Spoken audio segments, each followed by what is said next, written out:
People are always asking me, like, how do I stay motivated or how do I get motivated to work out, right? You don't rely on motivation, you rely on discipline. People get caught up in this emotionally soothing procrastination of seeking knowledge, seeking information, consuming, when what they really need to do is boots on the ground, go do the thing. That action, that singular thing in front of you, showing up, doing the thing, even if you don't feel confident, even if you don't feel like you know what you're doing, okay, you score some points for yourself and just look at it across enough of a time scale, you're going to get better and better and better.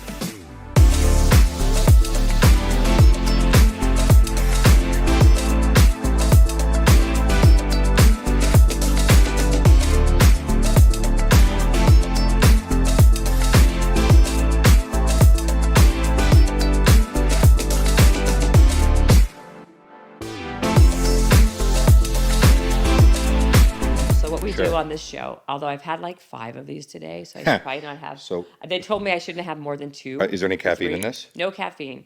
It's all adaptogens, and it's super high quality, all organic. It's by a company called Magic Mind, and it's really good for your brain, cognitive, cognition, being alert, focus, productivity, all the things. So we shake it on the show, and then we just take it. We just like swig it back. Done. Okay, so I'm gonna do this with you, and then we're gonna start the podcast. Ready? So cheers, and then we open it, and then we go. I'm not gonna take it because you should do it. Sure. Because I've already had. I'm sorry, Magic Mind. I've had like 5 of them, literally, today. I know. I love the taste of them too. So go ahead, take it, and tell me what you think, and then we can kind of. Let's find out. Bottoms up. Bottoms up, and all the stuff on the bottom. So you may have like not gotten all the like good stuff. But it's, tell me how you feel afterwards. It's like really it's like really tasty. So you're right, it is tasty. And now I wonder what the expectation effect is going to be of going and doing this. I wonder. And then we'll see if I feel like clear. Well, I'm not a big believer, and this is actually a good place to start for this, is I'm not a big pre-workout person. Like, I don't take pre-workout stuff. I don't believe in it. I just think a lot of it's garbage. So I usually take this, which is this Magic Mind shot before I work out. And I feel like it just gives me like a little added like kick to my workout. I mean, that's what I feel. But I feel like also if I have to like focus on a podcast for like 2 hours, or if I have to do like 3 podcasts in a row, it's really good. You have to be on. Yeah, we have to be listening and like being like I think listening for a long period of time.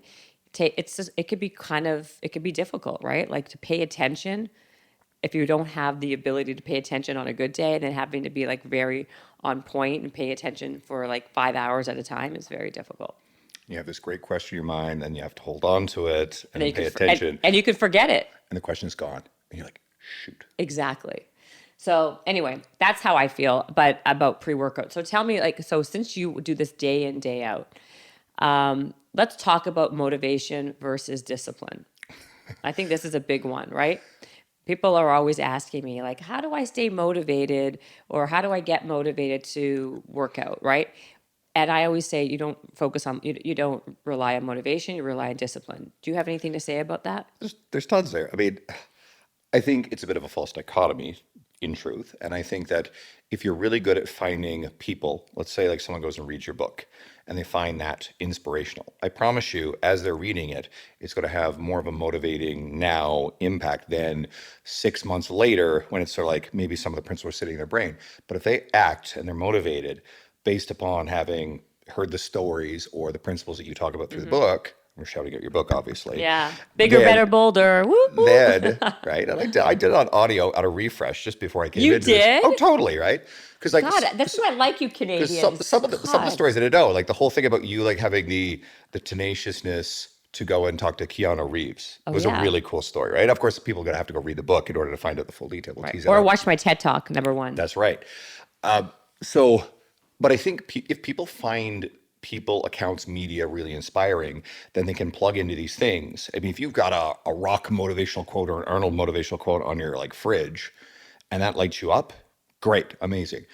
I think where people go wrong is when they procrastinate from taking action by looking for motivation or waiting for motivation. Mm-hmm. And then it's easy to say, well, you have to have the discipline, but saying to someone who's not motivated or disciplined, you must have this discipline. I mean, now I'm disciplined. It doesn't work that way. So I think it starts with action. It always starts with act. And people get caught up in this emotionally soothing procrastination of seeking knowledge, seeking information, consuming, when what they really need to do is boots on the ground, go do the thing. And maybe the start, and it's a bit cliche, but okay, you don't know what to do in the gym. All right, first of all, you go and you show up at the gym and maybe it's you literally park outside, or maybe it's you walk in 5, 10 minutes, you go on a treadmill and you break down that intimidation factor or that discomfort of being in a place that you don't feel safe in. And it becomes more familiar. You see more of the familiar faces and you ease in. I mean, I always think it's a great idea to hire a coach. Not everybody has those means, but I also think now there's more media on the internet than ever of free or low cost stuff that can help someone, videos, you name it. So that shouldn't be a barrier. So I do think people need to choose deliberate action. And then what tends to happen is, well, discipline will form, but you just become motivated because it also becomes part of who you are. I think a lot of people at this point who consume this type of media probably read Atomic Habits, right? James Clear. Yeah, yeah. And James probably does the best job of talking about this. It's casting votes for your future self. Well, sometimes that action, that singular thing in front of you, showing up, doing the thing, even if you don't feel confident, even if you don't feel like you know what you're doing, okay, you score some points for yourself, cast a vote for the future self you want to be, and just look at it across enough of a time scale, you're going to get better and better and better. And I also, Oh no, I was just going to say something that I have a saying that I always say to people, and to myself, is that do it anyway. You know, kind of off of the whole Nike thing, right? Like even when you don't feel like it, and when you are tired or anxious or mad or glad, you do it anyway, because you get into the habit of keeping a promise to yourself and following through, which I think in itself builds and breeds tons of confidence. And when you do it anyway, when you don't want to, that's how you build the real discipline. That's the only way to build discipline. I mean, people can say all day, like, you know, you have to have discipline. But the next question is, well, how do you find discipline? It's like the whole chicken or the egg.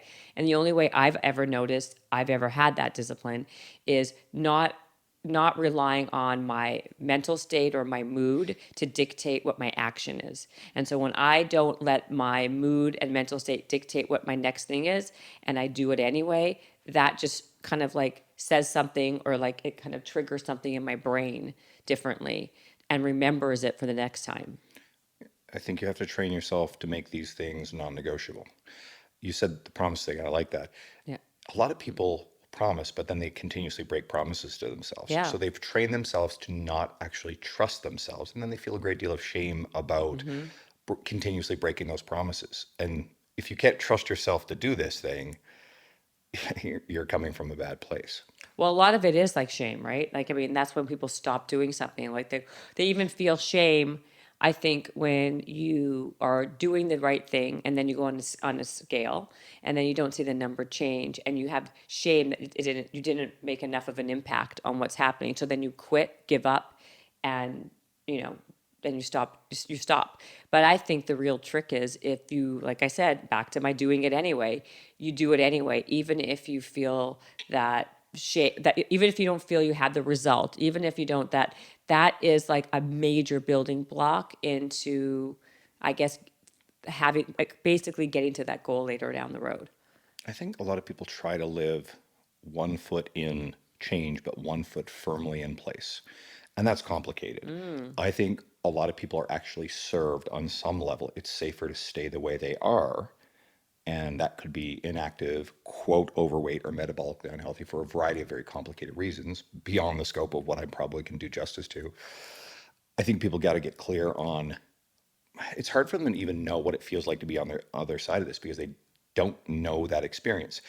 I believe if we can build trust with them, create a relationship, get them to feel safe in that space. And I think that's where a good coach comes into play, or some type of mentor, or somebody who's created media that helps that person. I think once someone fully embraces and gets to feel what healthy feels like, they realize, like, wow, I didn't realize how awful I felt. I just had nothing to compare it to. And That's right. I think most people would never want to go back. What I also think happens a lot of is people set themselves up to fail. And I think the New Year's resolution behavior classically functions this way. I think a lot of people can be very successful. It's just as good a time as any other time of the year to change. But what do a lot of people do? they don't have enough knowledge, and they don't necessarily know how to go and get that knowledge, which is tricky. There's a lot of information out there, but there's almost too much. So it's hard to like Mm-hmm. know what's accurate, what's valid, what's misinformation. It gets overwhelming, right? So it's easier to Yep. not act. And so I think then people do the classic thing, well, okay, I'm never going to have sugar again. I'm going to eat clean forever. And I'm going to work out 6 days a week. And meanwhile, they don't have the skills to do that sort of thing. And then they turn around and they might walk white knuckle 4, 6, 8 weeks of the stuff. But they've set up something completely unsustainable, which we know doesn't work. And but I think here's the game, whether consciously or subconsciously, I think a lot of people do exactly this. They have created something that they fundamentally know can't be sustained. So then when they falter, invariably, they can go back and say, it's identity protective, say, see, there's proof that I am not the kind of person who can do this. So it alleviates this low grade discomfort that they're constantly feeling about their self esteem, their body image, their long term metabolic health, or whatever else is buzzing in their brain that made them go, I need to change. So for a little while, the discomfort is soothed to say, see, I'm not that person. I can't do this. I now have proof. It alleviates that shame and discomfort for a little while. But what happens? It gradually builds up again. It gradually builds up again. Someone in the family has a health scare. They walk up a set of stairs and they feel terrible. Like, oh, I got to change. And then the cycle repeats itself. So, I mean, one of the jobs of anybody who's in my space, certainly in the fitness industry, is how can we bridge the gap, make these people feel safe, give them resources, titrate and drip resources out to them that lets them feel like they can go into a gym environment, do some stuff, not be all or nothing, not be crazy extreme, and feel enough of, hey, this feels good, but still preserve some of their identity. Or actually, one of the most fundamental things, and this is again James Clear stuff, is if we can get someone to either have identity shift or at least focus on an aspirational identity, look at when was a time in your past where you were more fit, more active, were you an athlete when you were younger, or look at somebody that you aspire to be, craft this image of a future self, that is this aspirational identity of the person you want to become, and then actively take step by step action towards that. And I like this, the time is going to pass anyway, so I think you might as well do it.